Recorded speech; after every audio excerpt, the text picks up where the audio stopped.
तो आप सभी का स्वागत है इस ऑनलाइन क्लास में।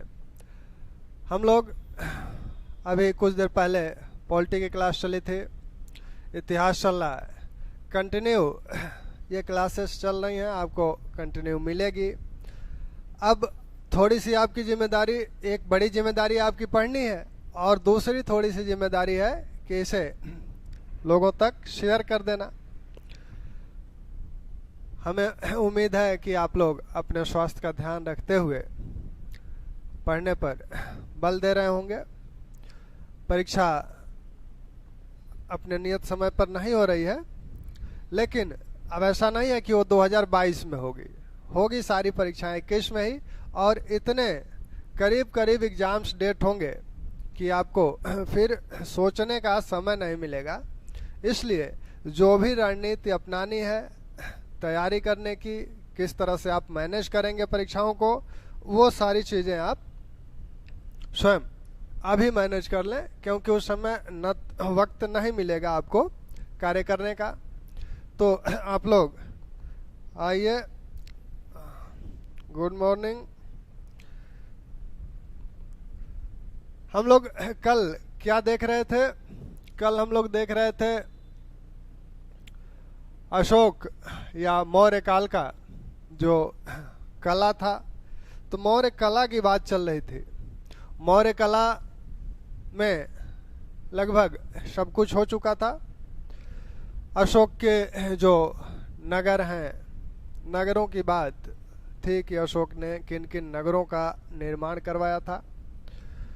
पाटलिपुत्र उनकी राजधानी थी और नगर के निर्माण में अशोक ने जिन नगरों का निर्माण करवाया था, जो नए नगर थे अशोक द्वारा निर्माण किए गए, उसमें आपका एक कश्मीर का श्रीनगर और नेपाल में ललितपत्तनम नामक नगर का भी निर्माण अशोक ने करवाया था। माना जाता है कि अशोक अपनी पुत्री चारुदत्त के साथ नेपाल गया था और उसी समय उसने ललितपत्तनम नामक नगर का निर्माण करवाया था। और उनकी जो पुत्री हैं चारुमती, तो चारुमती ने अपने पति देवपाल के नाम से एक नगर का निर्माण वहाँ करवाया था और उस नगर का नाम था देवपत्तनम। तो इस प्रकार मौर्य काल के दो नगर देखने को मिलते हैं, अशोक द्वारा निर्मित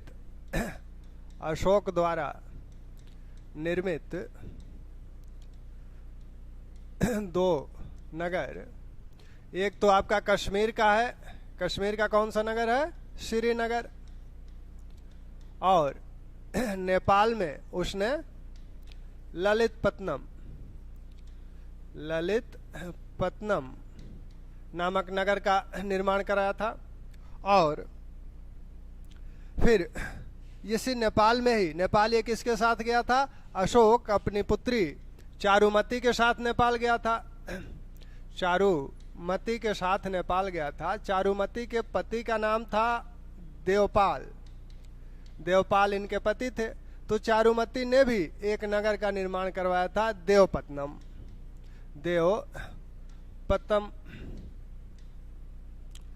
इसका निर्माण ये भी नेपाल में ही है। तो नेपाल में अशोक के समय दो नगरों का निर्माण कराया गया। एक आपका ललितपत्तनम अशोक ने करवाया और उसकी पुत्री चारुमती ने देवपत्तनम अपने पति के नाम पर इस नगर का निर्माण करवाया। और श्रीनगर का निर्माण कश्मीर में अशोक ने ही करवाया था। तो अशोक और मौर्य काल संबंधी ये कुछ बातें हुई। कल एक बात हमने की थी, वो एक करेक्शन कल वाले में ध्यान दीजिएगा। कल हमने राय चौधरी को मौर्य कला के वर्गीकरण, जो राजकीय कला और लोक कला किया गया है, वो शायद हमने राय चौधरी बोला था। राय चौधरी नहीं है, आनंद कुमार स्वामी ने बताया था कि मौर्य कला को दो भागों में बांटा था, राजकीय कला और लोक कला। तो ये ध्यान रखिएगा, ये अभिमिश ना हो। आनंद कुमार स्वामी ने इस वर्गीकरण को किया था। हम लोग मौर्य कला के विषय में सारी चीजें देख चुके हैं। इन नगरों की बात थी। ये नगरें भी दो, ध्यान रखिएगा, बार बार ये नगरें पूछे जाती हैं। और जो भी चैप्टर आप पढ़ें, जैसे मौर्य अब समाप्त होने वाला है, तो मौर्य से संबंधित जितने भी प्रश्न आपको मिले, वो टीजीटी पीजीटी का हो या हायर के हों, या आप ऐसा करें कि जो सिविल में पहले जो विषय होता था आईएएस और पीसीएस में, वो विषय का संग्रह, वो एस.के. पांडे वाली किताब, तीनों पार्ट अलग अलग एक संग्रह है, उसको ले लें और वहाँ से प्रश्नों का एक बड़ा संग्रह आपको मिल जाएगा। और जो भी चैप्टर समाप्त हो उसे आप देख लें, तो ये होगा कि साथ साथ आपका तैयार होता चला जाएगा। आप ये ना सोचें कि चलो ये नोट्स बना लेते हैं फिर इसे एग्ज़ाम के समय तैयार करेंगे, इतना समय आपको नहीं मिलना है। तो जिसको तैयार करें उसे अंतिम रूप से तैयार कर लें, फिर एग्ज़ाम के समय सिर्फ आपको रिवीजन करना रहे। अब हम लोग ये देखते हैं कि मौर्यों का या मौर्य वंश का पतन कैसे हुआ। मौर्यों का पतन कैसे हुआ? इतना बड़ा साम्राज्य, इतना सुव्यवस्थित साम्राज्य, और इस सुव्यवस्थित साम्राज्य के पतन का कारण क्या हो सकता है? तो कोई एक कारण इसका नहीं माना जाता है विद्वानों ने। हालांकि कुछ विद्वानों ने कुछ विशेष कारण को प्रमुखता दी है, लेकिन यह माना जाता है कि ढेर सारे कारण जब मिले तब मौर्यों का पतन हुआ। इसमें मौर्यों के पतन के जो कारण माने जाते हैं, तो अयोग्य उत्तराधिकारी,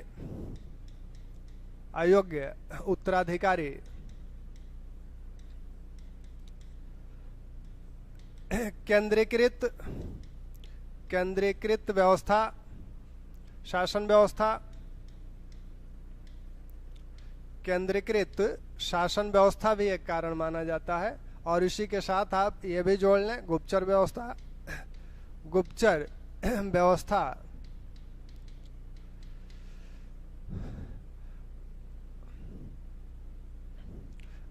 इसमें कारणों में जो धार्मिक कारण, अशोक की शांतिवादी नीति, आर्थिक कारण, तो ये विभिन्न कारण हैं जो मौर्य साम्राज्य के पतन के लिए जिम्मेदार हुए। गुड मॉर्निंग, और अमित जी कैसे हैं? तो मौर्यों के पतन के जो कारण है, अयोग्य उत्तराधिकारी, कितना भी बड़ा साम्राज्य हो, कितना भी सुदृढ़ साम्राज्य हो और कितना भी साधन संपन्न साम्राज्य हो, लेकिन जब अयोग्य उत्तराधिकारी होंगे तो साम्राज्य को बहुत दिनों तक बचाए नहीं रखा जा सकता। मौर्य साम्राज्य में भी यही देखा गया कि प्रारंभ के 3 शासक जो हैं, चंद्रगुप्त, बिंदुसार और अशोक, बहुत ही योग्य शासक थे, और जो अशोक के उत्तराधिकारी थे वो अयोग्य साबित हुए। तो इस अयोग्य उत्तराधिकारियों के काल में जब इस तरह की व्यवस्था हो, केंद्रीकृत व्यवस्था हो, यानी केंद्रीकृत व्यवस्था का मतलब है कि एक ही केंद्र से सारे निर्णय लिए जा रहे हैं, सभी पदाधिकारियों की नियुक्ति अशोक द्वारा राजा द्वारा की जा रही है, यानी राजा का योग्य होना बहुत ही आवश्यक है इस केंद्रीकृत शासन व्यवस्था में। मौर्य शासन व्यवस्था केंद्रीकृत है और अशोक के बाद अयोग्य उत्तराधिकारी उत्पन्न हुए। तो इस अयोग्य उत्तराधिकारी का मतलब ये हुआ केंद्रीकृत शासन में कि जब धुरी ही अयोग्य साबित हुई तो अन्य जो शासन के अन्य जो तंत्र हैं वो शिथिल पड़ जाएंगे। तो यह चीज आगे चल के देखनी पड़ी। और इन अयोग्य उत्तराधिकारियों के काल में क्या हुआ कि मौर्य साम्राज्य कई भागों में बट गया। जैसा कि राजतरंगिणी में कल्हड़ क्या कहते हैं कि जालौक जो है वो कश्मीर में शासक है, जालौक कश्मीर में शासक है, और तारानाथ कहते हैं कि वीरसेन गांधार का शासक था। तो यह देखा जाता है कि यह केंद्रीकृत व्यवस्था वहां चलकर विखंडित हो गई और छोटे छोटे राज्य अपने को स्वतंत्र करने लगे, या जो राजकुमार थे वो जहां नियुक्ति उनकी थी स्वतंत्र व्यवहार करने लगे। साथ में गुप्तचरों की व्यवस्था, गुप्तचर प्रणाली आपने देखी। संचरा और संस्था नामक 2 प्रकार के गुप्तचर मौर्य साम्राज्य में देखने को मिलते हैं, मौर्य शासन प्रणाली में। और ये गुप्तचर न सिर्फ पदाधिकारियों की गुप्तचरी करते थे बल्कि जनता की भी व्यक्तिगत स्वतंत्रता यहाँ बाधित होती थी, जनता की व्यक्तिगत स्वतंत्रता भी यहाँ बाधित होती थी इससे, तो जनता इसलिए इससे नाराज थी। अब इस केंद्रीकृत व्यवस्था, गुप्तचर व्यवस्था को रोमिला थापर प्रमुख कारण मानते हैं मुगल साम्राज्य के विघटन का। वो कहती हैं कि ये जो शासन प्रणाली है उनकी केंद्रित शासन प्रणाली और साथ में राष्ट्रीयता की भावना इस शासन प्रणाली में उस समय नहीं थी।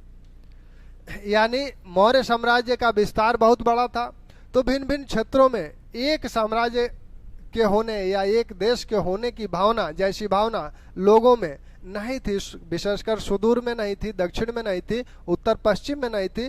तो ये राष्ट्रीयता की भावना का न होना और यह केंद्रीकृत शासन व्यवस्था का होना मौर्य साम्राज्य के पतन का प्रमुख कारण रोमिला थापर द्वारा माना जाता है। अब यहाँ आर्थिक कारण, डीडी कौशाम्बी भारत के पहले साम्यवादी या मार्क्सवादी इतिहासकार भी हैं, तो वो क्या कहते हैं? वो कहते हैं कि आर्थिक कारण मौर्य कौटिल्य की अर्थशास्त्र में करों की एक लंबी सूची दी गई है। यानी मौर्य शासक ढेर सारे कर लगाते थे। अब वो जो कर लगाते थे वो कर जनता के लिए क्या है? कष्टदायी होंगे। भाई जनता को भूकर भी देना है, सिंचाई कर भी देना है, पशु चारा कर भी देना है, तो ढेर सारे करों का बोझ इतना था जनता पर कि जनता उसे कष्टदायी मानती थी। पतंजलि तो यहाँ तक कहते हैं कि पतंजलि कहते हैं कि मौर्य शासक जनता की धार्मिक भावनाओं को भड़काकर धन इकट्ठा करते थे। वो देवताओं की छोटी छोटी मूर्तियां बनवाकर बेचवाते थे और उससे धन प्राप्त करते थे। तो अगर इस तरह की बात होगी किसी साम्राज्य में, तब साम्राज्य में विद्रोह की भावना भड़केगी। इनकी बातें, ये धार्मिक और शांतिवादी जो कारण है, इनकी बातें बाद में की जाए। एक कारण और जो विद्रोह होते हैं, विद्रोहों को आपने देखा था कि बिंदुसार के समय तक्षशिला में 2 बार विद्रोह हुआ। एक बार तो हालांकि प्रायोजित था, लेकिन पहला जो विद्रोह हुआ था जब सुसीम वहां का राज्यपाल था, तब बिंदुसार ने अशोक को उस विद्रोह के दमन हेतु भेजा था।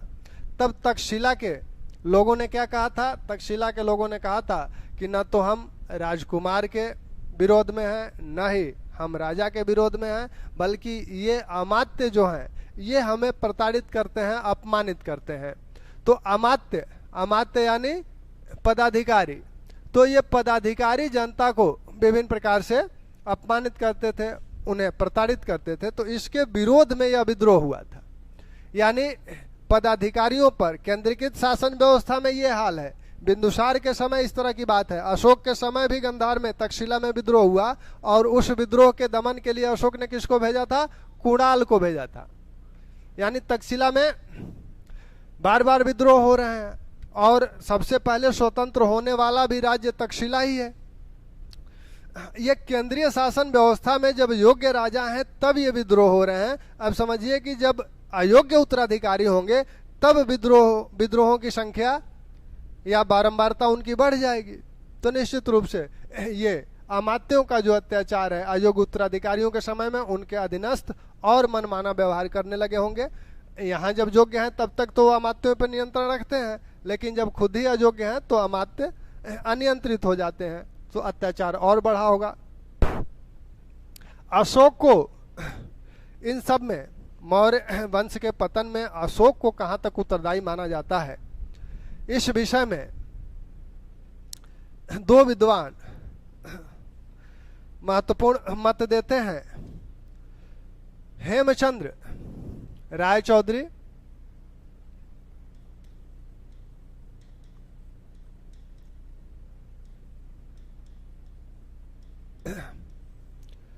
अशोक की शांतिवादी नीति को इसके लिए उत्तरदायी मानते हैं।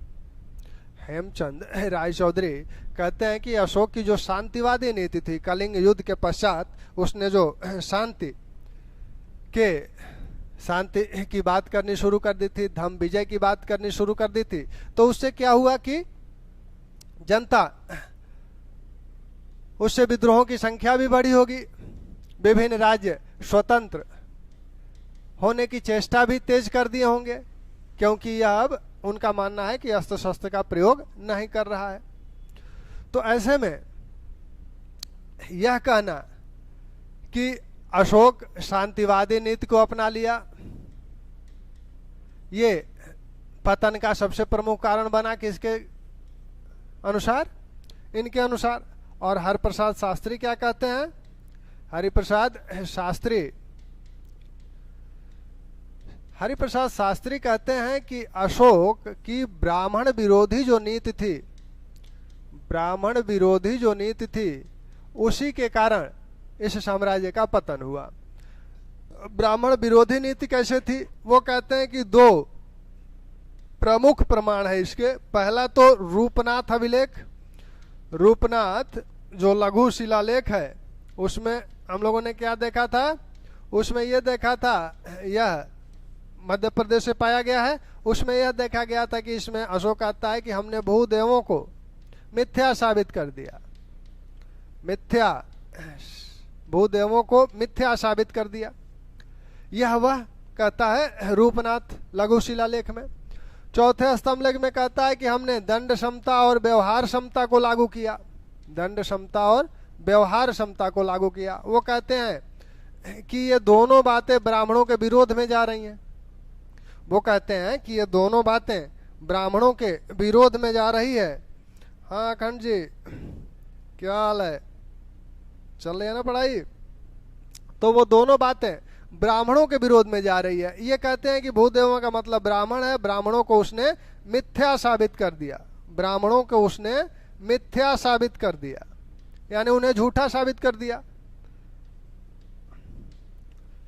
लेकिन इसका अर्थ अन्य जो विद्वान लगाते हैं वो कहते हैं कि इसका अर्थ ये नहीं है कि ब्राह्मणों को उसने झूठा साबित कर दिया। इसका अर्थ ये है कि अभी तक जो लोग जो देवताओं से दूर थे, वो लोगों को अब देवताओं के करीब ला दिया, इसका अर्थ ये है। तो इस प्रकार इसका खंडन हो जाता है।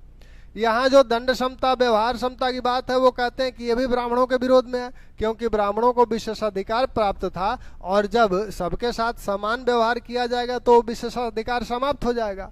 तो ऐसे में ब्राह्मण नाराज हो गए अशोक से, और ब्राह्मण अशोक से नाराज होकर क्या किए कि उसके प्रति षड्यंत्र किए। और इनका नेतृत्व कौन किया? पुष्यमित्र शुंग किया। तो ब्राह्मण पुष्यमित्र शुंग के नेतृत्व में इस साम्राज्य का पतन किए, यानी अंतिम शासक बृहद्रथ की हत्या करके एक नए वंश और एक नए शासक वर्ग की स्थापना किए। इस बात का खंडन ये जो ब्राह्मण विरोधी मत ये जो बताते हैं हरिप्रसाद शास्त्री, इसका खंडन करते हैं राय चौधरी। ये कहते हैं ऐसा नहीं है, ये जितनी बातें इसके खंडन की बातें हैं वो खंडन करते हैं, कहते हैं ऐसा नहीं है, बल्कि शांतिवादी नीति इसके लिए उत्तरदायी है, पतन के लिए।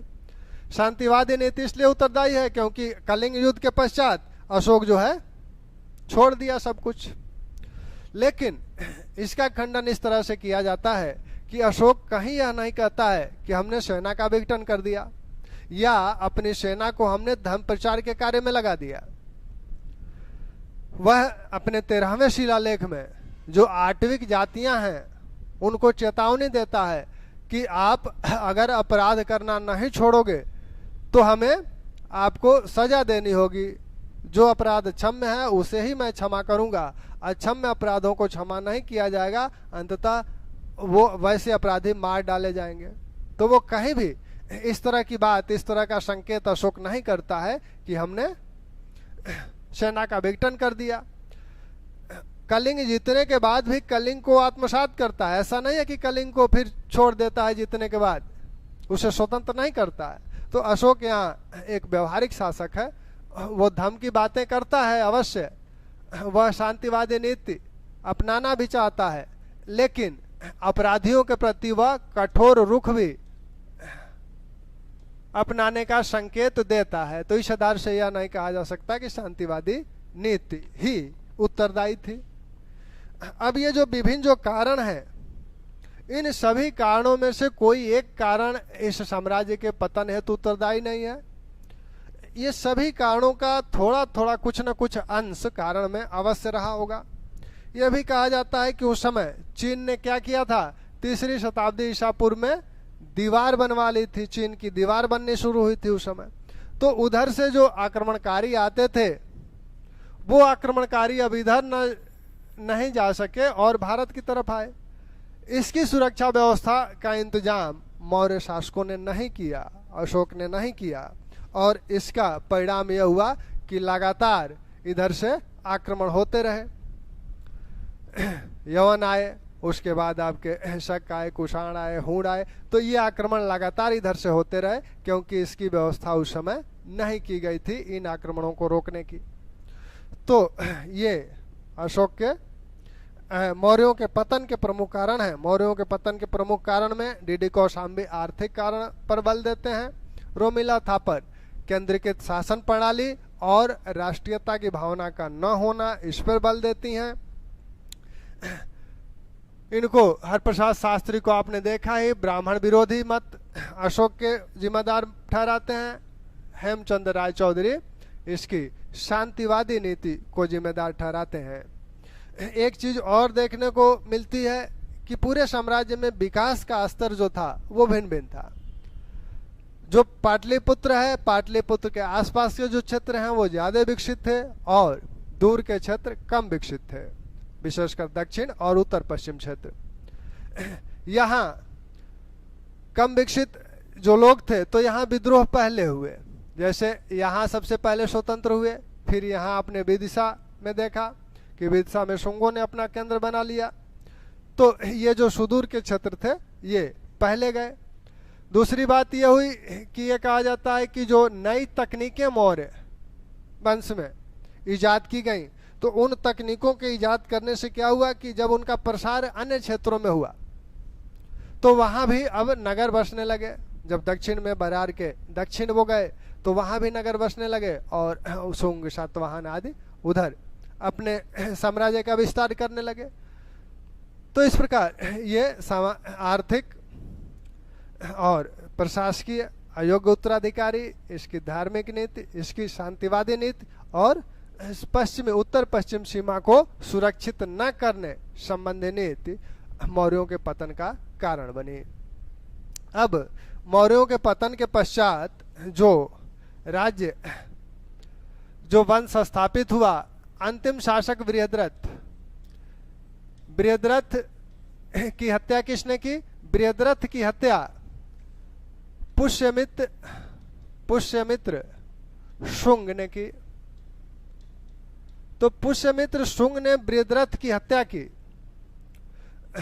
यह पुष्यमित्र शुंग क्या था? बृहद्रथ का सेनापति था।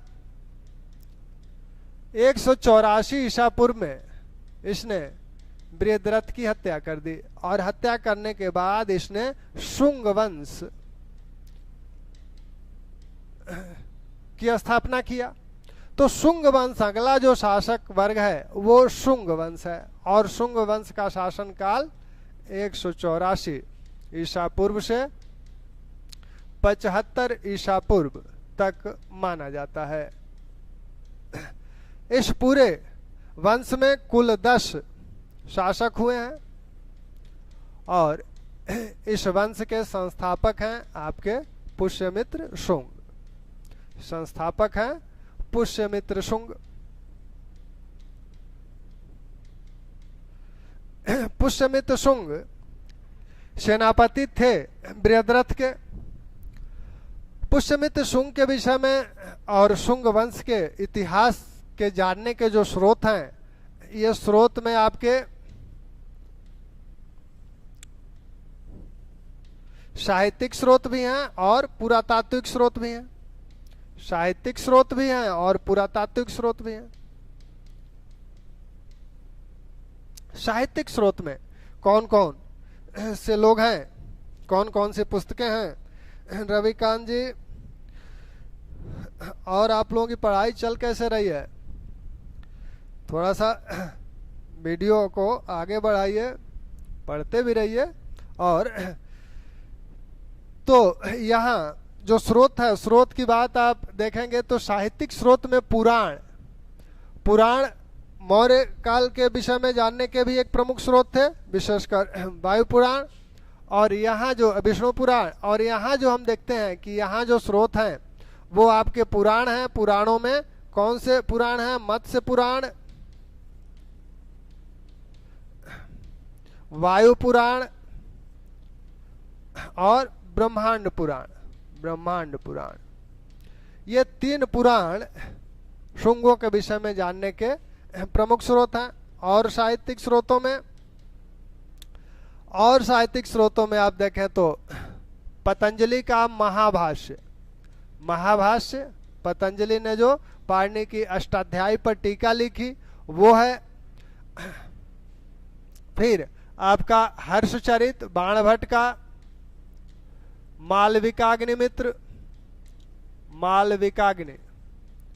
विकाग्निमित्र, हरिवंश, ये प्रमुख ग्रंथ हैं शुंगों के विषय में जानने के। पुरातात्विक स्रोतों में शुंगों का जो अयोध्या लेख है,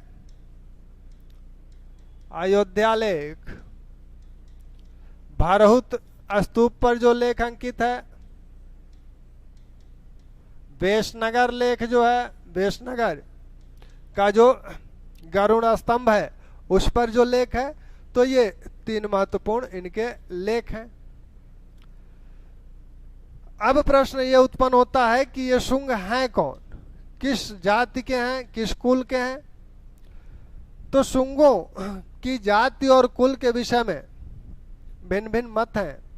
दिव्यावदान इन्हें मौर्यों के साथ जोड़ता है, लेकिन वह बात सत्य नहीं है।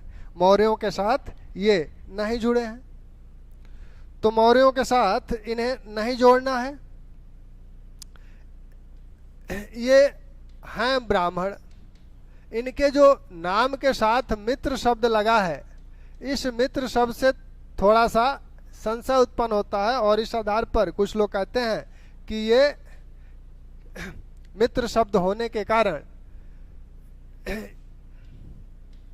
ये पारसिक हैं, ईरानी हैं, यानी पारसिक हैं और ये सूर्य के उपासक हैं। ये लोग सूर्य के उपासक थे, तो इसलिए इन्हें यह कहा जाता है। पतंजलि, पाणिनि, मालविका, अग्निमित्र, ये सब इन्हें ब्राह्मण साबित करते हैं। अब ब्राह्मण में जैसे मालविका, अग्निमित्र में इन्हें वैम्बिक कुल का ब्राह्मण कहा गया है। वैम्बिक कुल कश्यप गोत्र, ब्राह्मण का जो कश्यप गोत्र है, कश्यप गोत्र के ये ब्राह्मण है। पाणिनि इन्हें भारद्वाज गोत्र का कहते हैं। तो मूल रूप से ये शुंग क्या है? ब्राह्मण है। मूल रूप से शुंग ब्राह्मण है और या तो ये काश्यप गोत्र के हैं या भारद्वाज गोत्र के हैं। तो अब यह बात तो साफ स्पष्ट हो गई कि शुंग शासक ब्राह्मण है, ये पारसिक नहीं है और न ही मौर्यों से इन्हें, जैसा कि दिव्यदान इन्हें मौर्यों से जोड़ता है, तो ये मौर्य वंश के भी नहीं है, ये एक अलग वंश है। और इस वंश के जो पहले शासक हैं पुष्यमित्र शुंग, उन्हें सेनानी सभी ग्रंथों में कहा गया है, पुराणों में भी सेनानी कहा गया है, मालविका अग्निमित्र में भी सेनानी कहा गया है। तो ये सेनापति थे मौर्यों के, बृहद्रथ के समय भी सेनापति थे। इसी से ज्यादा ये लोकप्रिय थे, यही नाम इनके लिए ज्यादा प्रचलित था, इसलिए ये राजा आदि की उपाधि नहीं धारण करते हैं। इन्हें हर जगह सेनानी ही कहा गया है। अब इन्होंने हत्या कैसे की थी बृहद्रथ की? बृहद्रथ जब अपने सेना का निरीक्षण कर रहे थे, उसी दौरान इन्होंने उनकी हत्या कर दी और हत्या करके स्वयं शासक बन गए। शुंग वंश के ये पहले शासक हैं और इनके बाद शुंग वंश में 9 और शासक होते हैं,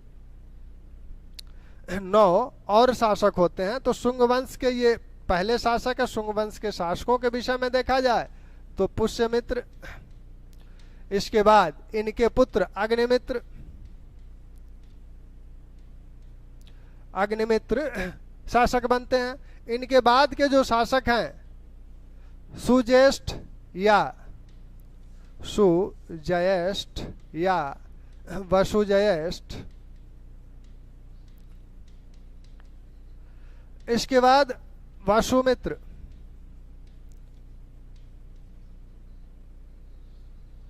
फिर आंध्रक, पुलिंद, घोष। तो इस तरह से इनके शासक। फिर आपके 9वें शासक बहुत महत्वपूर्ण शासक हैं भागभद्र। फिर 10वें शासक आपके देवभूति।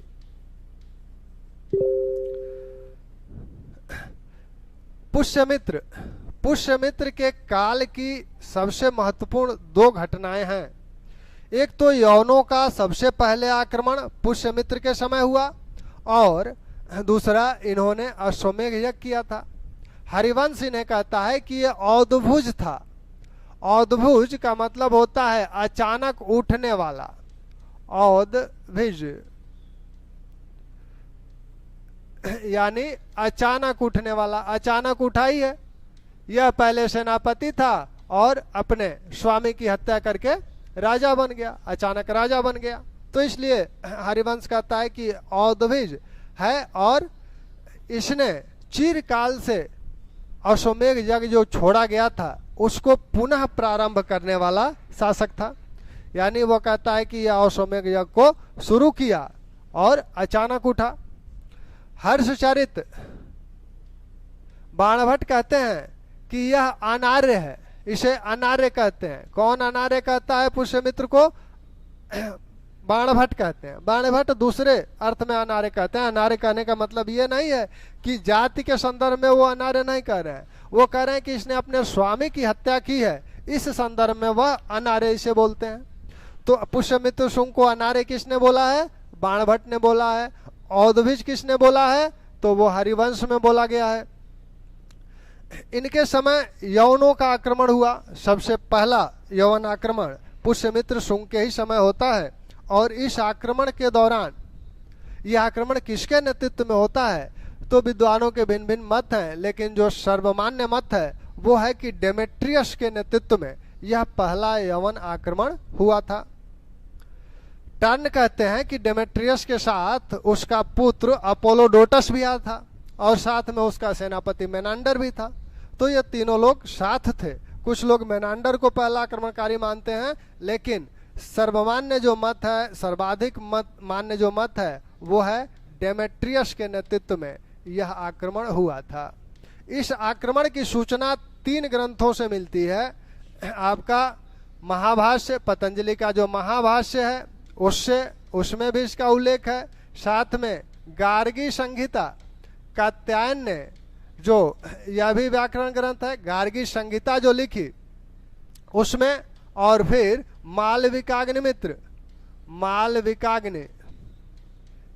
मालविकाग्निमित्र कालिदास की रचना है। और ये जो अग्निमित्र हैं, अग्निमित्र और मालविका की प्रेम कहानी, मालविका इनकी तीसरी पत्नी है, तो इनकी कहानी मालविकाग्निमित्र नामक नाटक इसी प्रेम प्रसंग पर कालिदास ने लिखी। तो उसमें भी इस यवन आक्रमण का उल्लेख करते हैं। अब इस यवन आक्रमण में कौन क्या कहता है? महाभाष्य पतंजलि कहते हैं कि यवन साकेत और माध्यमिका, साकेत और माध्यमिका तक चले आए थे। माध्यमिका यानी चित्तौड़, माध्यमिका का मतलब चित्तौड़ से है, चित्तौड़ को माध्यमिका भी बोला जाता है। तो साकेत और चित्तौड़ तक यवन चले आए थे। वही गार्गी संहिता कहती है कि यवन जो है ये साकेत, पंचाल, मथुरा होते हुए कुसुमध्वज यानी पाटलिपुत्र, कुसुमध्वज यानी पाटलिपुत्र का एक नाम कुसुमध्वज भी है, पाटलिपुत्र तक आ गए थे। पाटलिपुत्र को रौंद डाला था, ऐसा गार्गी संहिता का कहना है। तो तो एक सवाल ये यहाँ से बनता है कि किसमें बताया गया है कि यवन पाटलिपुत्र तक को रौंद दिए थे? तो वो आपकी गार्गी संहिता है। और माध्यमिका का उल्लेख कौन करता है? तो माध्यमिका का उल्लेख महाभाष्य कहता है। तो महाभाष्य के अनुसार साकेत और माध्यमिका, गार्गी संहिता के अनुसार साकेत, पंचाल, मथुरा और कुसुमध्वज तक यवन चले आए थे। और यह जो मालविकाग्निमित्र है, मालविकाग्निमित्र यह बताता है कि यवनों के साथ पुष्यमित्र का युद्ध हुआ था। इस युद्ध की कहानी इस मालविकाग्निमित्र में मिलती है। मालविकाग्निमित्र में यह बताया गया है कि पुष्यमित्र सिंह ने अश्वमेघ यज्ञ किया था। तो अश्वमेघ यज्ञ का जब उनका घोड़ा जा रहा था और उत्तर पश्चिम क्षेत्र में गया, तो यवनों ने इस घोड़े को पकड़ लिया। तब यह युद्ध हुआ दोनों लोगों के बीच। इस घोड़े की सुरक्षा की जिम्मेदारी पुष्यमित्र के जो पोते हैं, यानी अग्निमित्र के जो पुत्र हैं वसुमित्र, उनको सौंपी गई थी। तो वहां वसुमित्र ने यवनों का प्रतिरोध किया और युद्ध हुआ। यह युद्ध सिंधु नदी तट पर हुआ। सिंधु नदी तट पर यह युद्ध हुआ था। अब कुछ लोग कहते हैं कि यह सिंधु ये सिंधु है, या फिर एक जो मालवा में सिंधु बहती है, चंबल की सहायक, यमुना की सहायक, ये सिंधु है। तो अब ये सिंधु कौन सी है, इसका निर्णय इस बात से होता है कि यह कहा गया है कि 1 वर्ष में यह घोड़ा यहाँ पहुंचा था। तो पाटलिपुत्र से मालवा तक जाने में घोड़े को 1 वर्ष नहीं लगेगा, यानी यह सिंधु ये वाली होगी।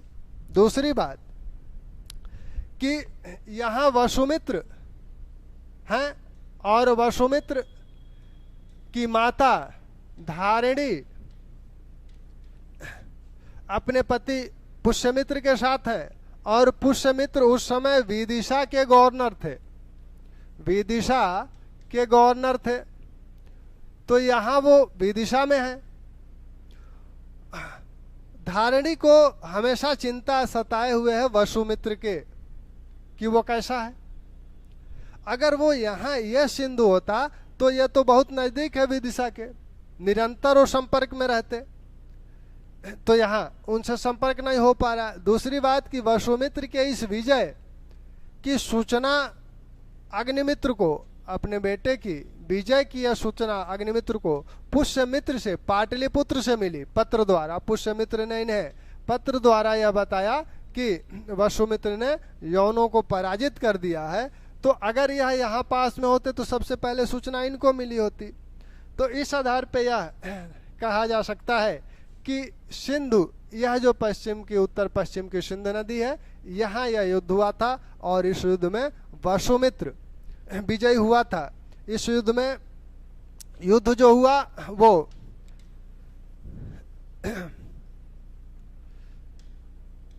जो युद्ध हुआ था, ये इधर वसुमित्र हैं, इधर आपके डेमेट्रियस हैं, यानी डेमेट्रियस और वसुमित्र के बीच युद्ध हुआ। हालांकि ये वसुमित्र किसकी तरफ से युद्ध लड़ रहे हैं? ये पुष्यमित्र शुंग के काल में हुआ, पुष्यमित्र शुंग के काल में हुआ। सेनानी ये हैं, वसुमित्र हैं। तो अगर कहा जाए कि ये युद्ध किसके काल में हुआ, तो पुष्यमित्र शुंग के काल में हुआ। सबसे पहले यवनों का आक्रमण किस समय हुआ? तो पुष्यमित्र शुंग के काल में हुआ।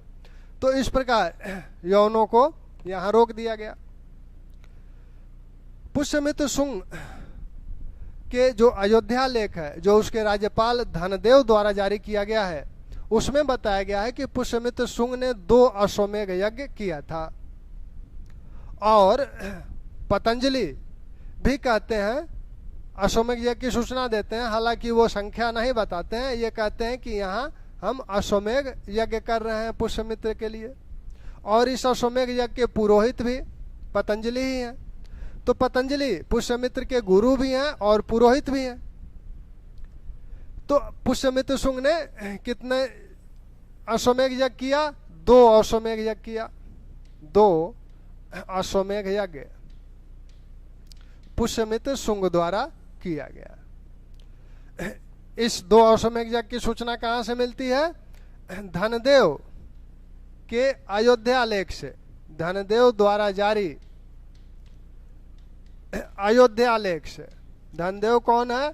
धनदेव अयोध्या में पुष्यमित्र शुंग का राज्यपाल है, वहां का गवर्नर है। इसने जो अयोध्या लेख जारी किया उसमें कहता है कि पुष्यमित्र शुंग ने 2 अश्वमेघ यज्ञ किया था। ठीक, तो ये हम लोगों ने पुष्यमित्र शुंग के विषय में देखा। पुष्यमित्र शुंग के धार्मिक विचारों पर बौद्ध साहित्य जो है, बौद्ध साहित्य का बड़ा टिप्पणी अच्छी नहीं है।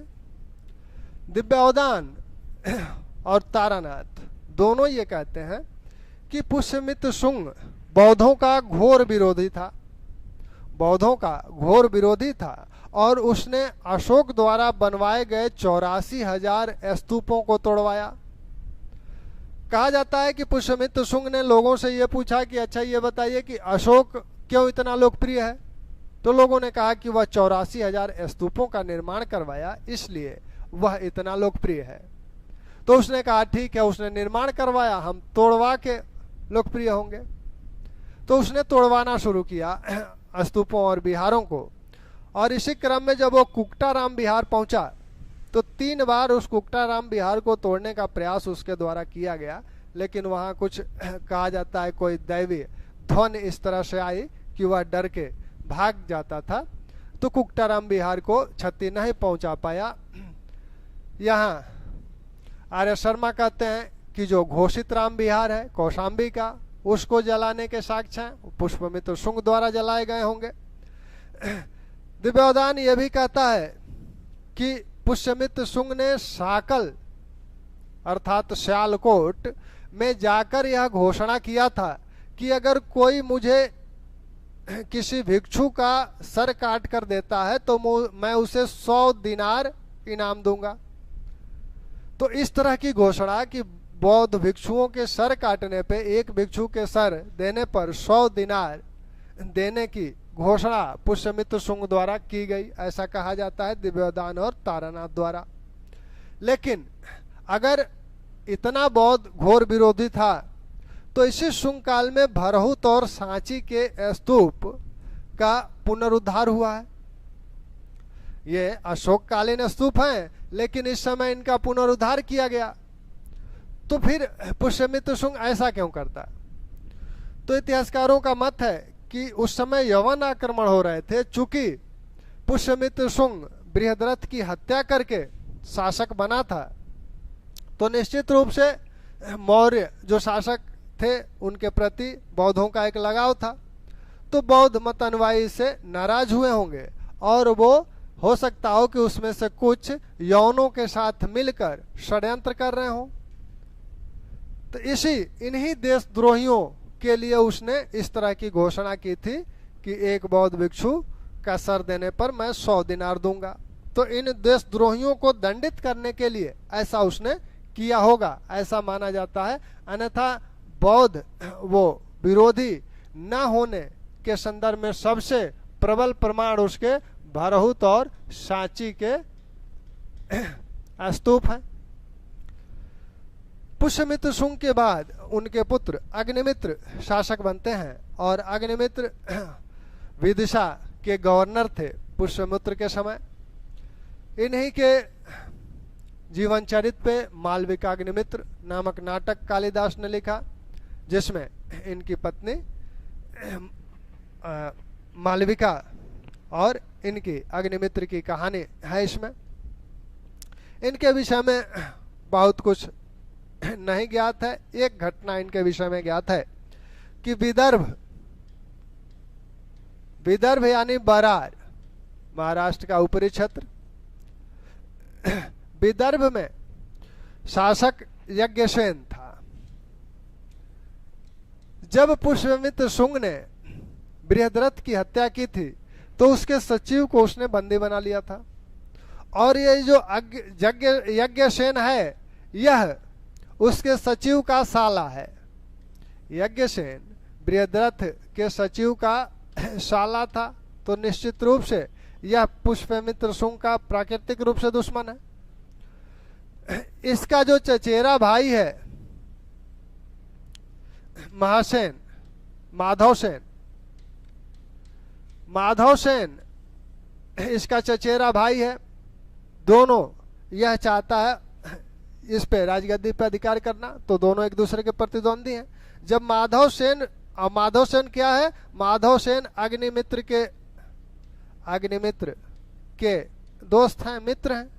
तो ये अक्सर यहाँ दरबार में आया करते थे विदिशा। तो एक बार विदिशा दरबार में आ रहे थे, तभी यज्ञसेन के अमात्यों ने, अंत महामात्र यानी सीमा पर जो अमात्य तैनात थे, उन लोगों ने इन्हें बंदी बना लिया। माधव सेन को जब बंदी बना लिया गया, तब अग्निमित्र ने यज्ञसेन से कहा कि छोड़ दो इसे। तो यज्ञसेन ने कहा पहले सचिव को छोड़ो, तब छोड़ेंगे। इसी बात को लेकर युद्ध हुआ अग्निमित्र और यज्ञसेन में। अग्निमित्र ने बरार पर अधिकार किया, यानी विदर्भ पर अधिकार किया। विदर्भ को दो भाग में बांटा गया, एक भाग का शासक माधव सेन को बनाया गया, एक भाग का शासक यज्ञसेन को बनाया गया, और दोनों ने अग्निमित्र की अधीनता स्वीकार कर ली। तो इस प्रकार विदर्भ तक शुंग साम्राज्य का विस्तार हुआ। तो शुंग साम्राज्य की जो साम्राज्य सीमा है उसको देखा जाए तो इधर हिमालय तक, इधर आपका सियालकोट तक, और इधर पूरा मगध, दक्षिण में बरार तक, ये शुंग साम्राज्य की सीमा है। अग्निमित्र के बाद के जो इनके उत्तराधिकारी हैं सुज्येष्ठ या वसुज्येष्ठ, इनके विषय में बहुत कोई जानकारी नहीं मिलती है इनके उपलब्धियों की। चौथे शासक जो हैं वो वसुमित्र हैं, और वसुमित्र के विषय में आप पहले ही देख चुके हैं कि वसुमित्र ने यवनों को सिंधु नदी तट पर पराजित किया है। इसके बाद जो शासक हैं उनके विषय में बहुत कोई सूचनाएं नहीं मिलती हैं। नौवें शासक जो हैं भागभद्र, शुंग वंश के जो नौवें शासक हैं भागभद्र, उनके विषय में एक बहुत ही महत्वपूर्ण सूचना मिलती है कि इन्हीं के काल में तक्षशिला का जो यवन शासक था एंटियालकिट्स, तो एंटियालकिट्स ने अपना दूत हेलियोडोरस को भागभद्र के दरबार में भेजा था। यानी तक्षशिला का जो यवन शासक है, तक्षशिला का यवन शासक एंटियालकिट्स, इसने अपना दूत हेलियोडोरस को कहाँ भेजा, इनके दरबार में भेजा, विदिशा दरबार में वह आया। और यह हेलियोडोरस भागवत धर्म अपना लिया, हेलियोडोरस भागवत धर्म अपना लिया, भगवत धर्म अपना लिया, यानी भागवत हो गया। इसने इसके उपलक्ष्य में वेशनगर में एक गरुड़ स्तंभ स्थापित कराया। इसने वेशनगर में एक गरुड़ स्तंभ स्थापित करवाया, गरुड़ स्तंभ या ध्वज स्थापित करवाया। भागवत धर्म संबंधी या वैष्णव धर्म संबंधी यह पहला अभिलेखीय साक्ष्य है। तो वैष्णव धर्म के संदर्भ में पहला अभिलेखीय साक्ष्य कोई है तो किसी यवन का है, और वो वेशनगर गरुड़ ध्वज है। इसमें वह ये बताता है कि हम भगवत विष्णु के अनुयायी हो गए हैं, और इसमें वह बताता है कि मोक्ष कैसे प्राप्त किया जाएगा। 3 साधनों की चर्चा करता है, तो वो शुंग कला में देखा जाएगा। तो इस प्रकार भागभद्र के समय की ये महत्वपूर्ण घटना है। ये भागभद्र के 14वें शासनकाल वर्ष में यह आया था। 9वें शासक हैं भागभद्र शुंग वंश के, और इनके शासनकाल के 14वें वर्ष हेलियोडोरस इनके दरबार में एंटियालकिट्स का राजदूत बनकर आया था, और उसने वेशनगर गरुड़ स्तंभ या गरुड़ ध्वज स्थापित कराया। इस वंश के जो अंतिम शासक हैं, अंतिम शासक आपके देवभूति हैं, 10वें शासक हैं, अंतिम शासक हैं और देवभूति हैं। माना जाता है कि ये थोड़ा सा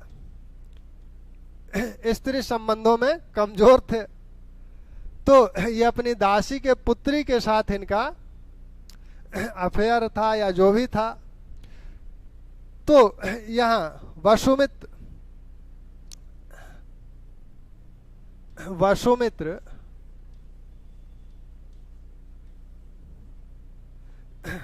जो शासक है, वसुमित्र तो आपके वहां यवनों के साथ युद्ध किए थे।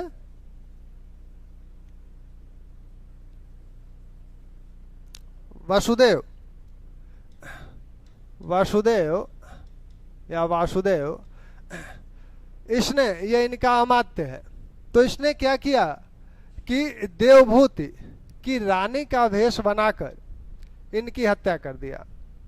यानी रानी का वेश बनाकर वासुदेव ने किसकी हत्या कर दी? देवभूति की हत्या कर दी। तो इस प्रकार जो शुंग वंश के अंतिम शासक हैं देवभूति, इनकी हत्या किसने कर दी? वासुदेव ने कर दी। और इनकी हत्या करने के पश्चात इसने किस वंश की स्थापना की? कण्व वंश की। तो अब कण्व वंश की स्थापना हुई और कण्व वंश में सिर्फ 4 ही शासक हैं और यह 75 ईसा पूर्व से 30 ईसा पूर्व तक ये लोग शासन करते हैं। इनका शासन काल 75 ईसा पूर्व से 30 ईसा पूर्व तक है। तो कण्व वंश में कण्व, भूमिमित्र, नारायण, सुशर्मा, ये सिर्फ 4 शासक हैं। वसुदेव, भूमिमित्र, नारायण और सुशर्मा। इनके विषय में कोई महत्वपूर्ण इनकी कोई उपलब्धियां नहीं है। 4 शासक कण्व वंश के हैं। इन शासकों के क्रम को मिलाने के लिए बार बार पूछा जाता है, तो इसलिए इन शासकों के क्रम का ध्यान रहे। तो हम लोगों ने आज क्या देखा?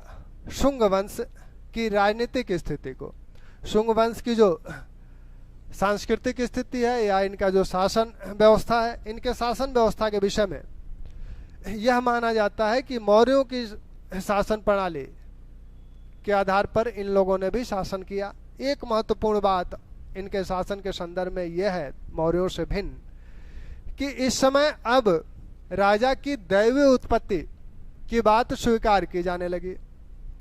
मनु कहते हैं कि अगर बालक राजा भी है तो उसका अपमान नहीं करना चाहिए, क्योंकि वह पृथ्वी पर देवता के समान है। तो राजा में अब दैवीय, राजा की उत्पत्ति की, दैवीय उत्पत्ति की बात अब यहां से की जाने लगी। किसी मौर्य शासक ने अपने दैवीय उत्पत्ति का दावा नहीं किया है, लेकिन शुंगों के समय से यह दैवीय उत्पत्ति की अवधारणा शुरू हो जाती है। और मौर्यों के समय में आपने देखा कि ब्राह्मण धर्म का बोलबाला था, याज्ञिक विधि विधान समाप्त कर दिए गए थे एक तरह से। अब यहाँ से पुनः अश्वमेध यज्ञ आदि शुरू हो रहा है, यानी ब्राह्मण धर्म का पुनरुद्धार भी यहाँ से शुंग शासन काल से शुरू होता है। इनके पास भी, इनके भी अमात्य थे, यानी पदाधिकारी जो हैं ये भी अभी भी अमात्य बोले जा रहे हैं। साथ में इनकी भी अपनी मंत्रिपरिषद है। इनके मंत्रिपरिषद की सदस्यों की संख्या क्या होगी? जैसे वहां कौटिल्य ने कहा कि इंद्र की सहस्त्र सदस्यों वाली मंत्रिपरिषद की उन्होंने उदाहरण दिया था, यानी अधिक से अधिक सदस्यों वाली मंत्रिपरिषद राजा को रखनी चाहिए। यहाँ मनु को अगर मानक माना जाए तो मनु कहते हैं कि 7 या 8 मंत्रिपरिषद के सदस्य होने चाहिए।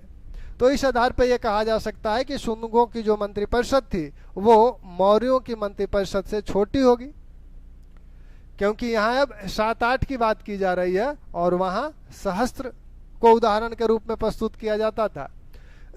तो मौर्यों, शुंगों की शासन प्रणाली भी मौर्यों की परंपरा पे ही चल रही है, थोड़े से परिवर्तनों के साथ। एक तो राजा की उत्पत्ति यहाँ अब दैवीय मानी जाने लगी और साथ में मंत्रिपरिषद उतनी बड़ी नहीं रही होगी। तो ये शुंगों के राजनीतिक इतिहास है। शुंगों का जो सांस्कृतिक इतिहास है, शुंगों के सांस्कृतिक इतिहास को सिर्फ शुंगों के साथ नहीं किया जाएगा, शुंगों के सांस्कृतिक इतिहास को सातवाहनों के सांस्कृतिक इतिहास के साथ किया जाएगा, क्योंकि दोनों में कुछ कॉमन चीजें हैं जो एक साथ करने में सहूलियत भी रहेगी। तो शुंग पहले सातवाहनों की राजनीतिक स्थिति कर ली जाएगी, फिर शुंग सातवाहन की सांस्कृतिक स्थिति को एक साथ किया जाएगा। यहाँ शुंगों की राजनीतिक स्थिति में एक बार आप पुनः देख लें क्या क्या हो रहा है। इस वंश की स्थापना कब हुई? 184 ईसा पूर्व में, और 184 ईसा पूर्व में इसके संस्थापक कौन है? पुष्यमित्र शुंग। यह 184 ईसा पूर्व से कब तक चलता है? 184 ईसा पूर्व से चलता है 75 ईसा पूर्व तक। कुल 10 शासक हैं और 175 ईसा पूर्व तक ये शासन करते हैं। ये ब्राह्मण हैं। ब्राह्मण इन्हें विभिन्न ग्रंथ जो मानते हैं, मालविकाग्निमित्र, पाणिनि, महाभाष्य, इनके आधार पर इन्हें ब्राह्मण घोषित किया जाता है। ये ब्राह्मण के कश्यप या भारद्वाज गोत्र के हैं। पुष्यमित्र शुंग ने सेनानी की उपाधि धारण की थी। सेनानी इसे सभी ग्रंथ कहते हैं। इसे अनार्य कौन कहता है? बाणभट्ट कहते हैं। इसे औदभिज हरिवंश में कहा गया है। इसके काल की जो महत्वपूर्ण घटनाएं हैं, 2 सबसे महत्वपूर्ण घटनाएं हैं। पहला, यवनों का सर्वप्रथम आक्रमण पुष्यमित्र शुंग के समय हुआ। उस यवन आक्रमण का नेता कौन था? किसके साथ युद्ध हुआ? कहाँ युद्ध हुआ? इस युद्ध का उल्लेख कहाँ किया गया है? और किन किन ग्रंथों में यवनों की चर्चा है? और किस ग्रंथ में क्या कहा गया है? किस में कहा गया है पाटलिपुत्र तक आए, किस में कहा गया है चित्तौड़ तक आए? इनको ध्यान रखिएगा, क्योंकि यहाँ से प्रश्न बनते हैं। फिर इनके जो उत्तराधिकारी हैं, उत्तराधिकारियों में आपके अग्निमित्र, वसुमित्र और 9वें शासक भागभद्र, अंतिम और 10वें शासक आपके देवभूत। इनकी हत्या वसुदेव द्वारा की जाती है और कण्ववंश की स्थापना की जाती है। कण्ववंश में सिर्फ 4 शासक हैं। उन 4 शासकों का क्रम ध्यान रखिएगा, क्योंकि यह क्रम मिलवाया जाता है, क्योंकि शासक कम है। अगर यही शासक ज्यादा होते तो क्रम न मिलवाया जाता या 20 से क्रम मिलवाया जाता है।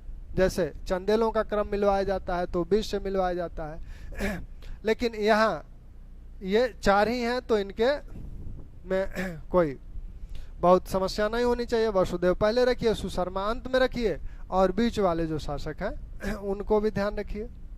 नारायण को नीचे से दूसरे स्थान पर रखिए और एक आपके सिर्फ बच जाएंगे। तो इस प्रकार अब इनको यहीं छोड़ा जाए। कल सातवाहन वंश की राजनीतिक स्थिति और फिर शुंग सातवाहन की सांस्कृतिक और आर्थिक स्थिति का एक साथ अध्ययन किया जाएगा। धन्यवाद।